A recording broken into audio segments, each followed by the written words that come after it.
Всем привет! Сейчас я вам буду показывать, как я палю костер. Вот костер у нас такой горит, видите? Костер.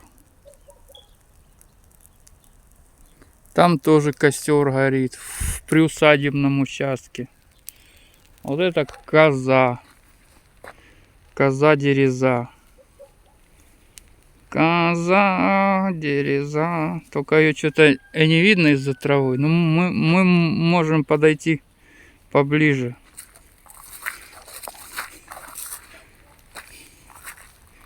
Это соседская коза.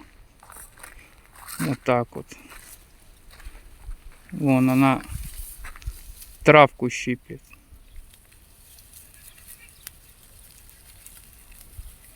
Так что вот такая вот фигня. У соседей там все заросло, короче. Весь огород зарос. Вот так вот мы живем.